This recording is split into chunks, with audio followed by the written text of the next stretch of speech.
خوب اچھی طرح سمجھ لیں. شرک کسے کہتے ہیں؟ شرک اسے نہیں کہتے کہ دو اللہ کے آپ قائل ہوں. ایسا شرک اس کائنات میں کبھی بھی نہیں ہوا. ہمیشہ ایک ہی خدا کو مانا گیا ہے. ہمیشہ جب بھی قرآن میں آتا ہے وَلَئِن سَأَلْتَهُم مَّنْ خَلَقَ السَّمَاوَاتِ وَالْأَرْضِ لَيَقُولُنَّ اللَّهُ، ان سے جب پوچھا جائے کہ کس نے آسمانوں اور زمین کو بنایا تو مشرکین کہتے ہیں کہ کس نے بنایا؟ اللہ نے بنایا.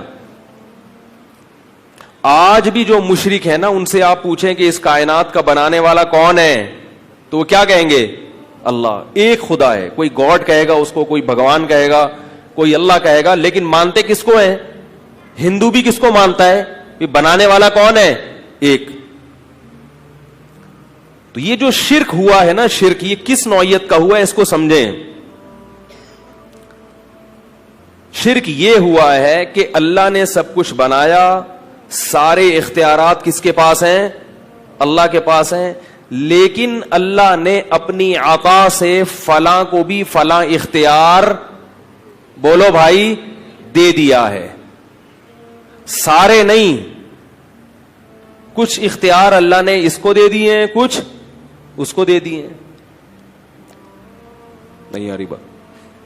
یہ والا جو بت ہے اس بت کو بھی نہیں دیے. یہ جو بزرگ کو اللہ تعالی نے مثلا اولاد دینے کا اختیار دیا ہوا تھا، سمجھ رہے ہو؟ لہذا ان بزرگ کے مرنے کے بعد ان کے نام کی صورت بنا کے جب ان کے سامنے ہم جھکیں گے تو اللہ کی عطا سے یہ بزرگ بھی ہم کو، بولو بھائی، اولاد دے دیں گے. عین یہی شرک آج محمد صلی اللہ علیہ وسلم کی ذات کے ساتھ ہو رہا ہے. یہی شرک عین حضرت علی رضی اللہ تعالی عنہ کو مشکل کشا کہنے والے کر رہے ہیں. کہتے ہیں حضرت علی خود سے آپ کی مشکلات آسان نہیں کرتے، اللہ کی عطا سے آپ کی مشکلات. بولتے کیوں نہیں؟ یہ جو نوح علیہ السلام کے دور میں 5 بڑے بڑے بت تھے، ود، سوا، یغوث، یعوق، نصر، یہ اصل میں 5 بڑے بڑے بزرگان دین تھے، اللہ والے لوگ تھے. جب ان کی موت واقع ہوئی ہے تو لوگوں نے کہا یہ بڑے اللہ والے بزرگ ہیں، ان کے نام کی مورتی بنا کر ہم ان سے دعا مانگیں گے ان سے، دے گا کون؟ اللہ. نہیں آ رہی بات؟ اور بعض یہ کہتے تھے مانگیں گے ان سے، دیں گے یہ مگر اللہ کی عطا سے، کیونکہ اللہ نے ان کو اختیارات دیے ہوئے. ان دونوں قسموں کو شریعت نے کیا قرار دیا؟ شرک. کہ اللہ نے کسی کو کسی قسم کا اختیار، سارے اختیارات اللہ نے کس کے پاس رکھے ہیں؟ اپنے پاس. کسی کو نہیں دی اللہ نے. یہ والا شرک ہے جس کی نفی کے لیے قرآن نازل ہوا ہے. آج جب کسی سے بات کی جائے نا مشرک سے، تم رسول سے کیوں مانگتے ہو، فلاں سے کیوں مانگتے ہو، کہتے ہیں ہمیں پتا ہے کہ یہ خود سے نہیں دے سکتے، لیکن اللہ نے ان کو اختیار دیے ہیں. اللہ نے اپنے حبیب کو جب اختیارات دے دیے تو ہم اگر اللہ کے حبیب سے مانگ لیں تو تمہیں کیوں تکلیف ہو رہی ہے بھائی؟ کیا ہو گیا بھائی؟ تو بھائی یہی تو وہ شرک تھا جو کون کیا کرتا تھا؟ مشرکین مکہ کرتے تھے. وہ اللہ کے رسول سے نہیں مانگتے تھے، وہ بتوں سے مانگتے تھے. تو اللہ نے یہ نہیں کہا کہ ہم بت کے پاس، اللہ نے کہا میرے سوا کسی کے پاس اختیارات نہیں ہیں. اب یہاں لوگ سوال پوچھتے ہیں کہ واہ بھائی واہ، پولیس کے پاس تو اختیارات ہیں آپ کی مدد کرنے کے ہیں بھائی، ڈاکٹر کے پاس اختیارات ہیں آپ کو اولاد دینے کے، بے اولاد لوگ ڈاکٹر کے پاس جاتے ہیں نا. کیا خیال ہے؟ تو کیا اللہ کے نبی کے پاس نہیں ہو سکتے ہیں بھائی؟ یہ موضوع میرا ابھی توحید مقصد نہیں ہے، جلدی سے اس کو سمیٹ کے میں اسٹیشن درمیان میں آتے رہتے ہیں. اصل میں ادھورا چھوڑ دو نا، پھر مجھے پتا ہے فیس بک پہ گالیاں آنا شروع ہو جاتی ہیں، برا بلا ابے اس کو، جب پولیس کے پاس اختیارات ہے تو نبی کے پاس کیوں نہیں ہے؟ یہ اس طرح کے آ جائیں گے. اصل تو میں آ رہا ہوں اب. تو بعض دفعہ ایسا ہوتا ہے نا کہ کہیں سے جا رہے ہیں تو راستے میں اسٹیشن اتنا اچھا لگا کہ چلو یہیں اتر جاؤ یار کیا خیال ہے, ایسا بھی ہوتا ہے نا. تو یاد رکھو پولیس جو مدد کرتی ہے وہ اسباب کے تحت کرتی ہے. اسباب کے تحت تو سب کے پاس سب کچھ ہر قسم کے اختیارات ہیں, اور وہ صرف نبی کے پاس نہیں ہیں اسباب والے. آپ خود مانتے ہیں کہ وہ کس کے پاس ہیں؟ پولیس کے پاس بھی ہیں.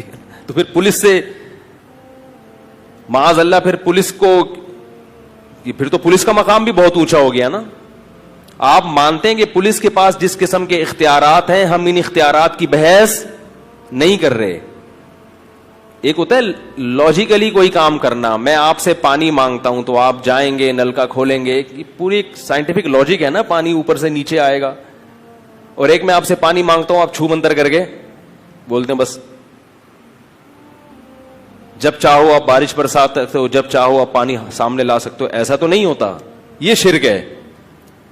ڈاکٹر سے جب آپ اولاد مانگتے ہیں تو اولاد نہیں مانگتے, اولاد کی دوا مانگتے ہیں کہ میرے اندر کوئی خرابی ہے, کوئی میڈیکلی کوئی پرابلم ہے, تو کوئی ایسا دوا بتاؤ کہ وہ میڈیکلی پرابلم کیا ہو جائے, حل ہو جائے. جبکہ اللہ سے مانگتے ہیں تو اللہ کو ہم چھوڑ دیتے ہیں کہ اللہ تو جس طرح بھی دینا چاہے, چاہے وہ میڈیکلی پرابلم صحیح ہو یا نہ ہو. زکریا علیہ السلام نے اللہ سے بڑھاپے میں دعا مانگی تھی, میڈیکلی بڑھاپے میں دعا ممکن اولاد ممکن نہیں ہے, لیکن کہا تھا مجھے ایسے ہی چاہیے. اللہ نے کہا چلو بوڑھے ہو کے ہی دے دوں گا میں تمہیں. اس قسم کے اختیارات صرف کس کے پاس ہیں؟ اس میں اللہ نے کسی پیغمبر کو, کسی فرشتے کو, کسی مقرب ولی کو بھی اپنے ساتھ شریک بولو بھائی نہیں کیا ہے.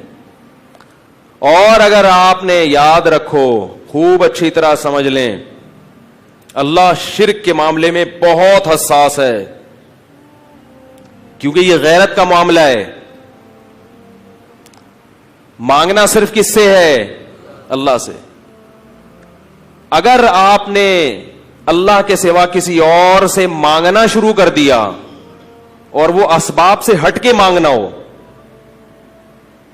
تو پھر میرے بھائی بخشش کا امکان ختم.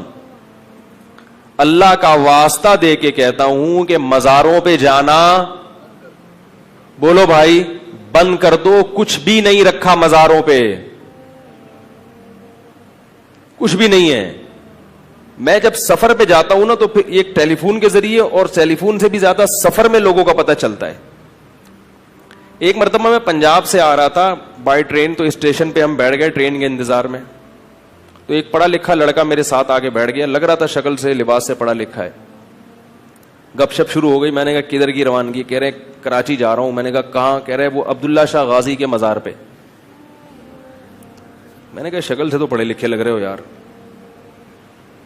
تو کہہ رہے کیا ہوا؟ مزار پہ جا کے میں اللہ سے مانگوں گا, عبداللہ شاہ غازی سے تھوڑی مانگوں گا. تو میں نے کہا اللہ سے مانگنے کے لیے اللہ نے مسجدیں بنائی ہیں, مزار بولتے کیوں نہیں؟ اللہ سے مانگنے کے لیے کیا ہے؟ مسجدیں ہیں, مزار تھوڑی ہیں. بہت سمجھایا, مگر جیسے روحانی علاج والوں کی عقیدت ایک دفعہ جب دل میں بیٹھ جائے نا, دلائل کے انبار لگا دو مگر بات سمجھ میں, یہ اندر کوئی فالٹ ہوتا ہے.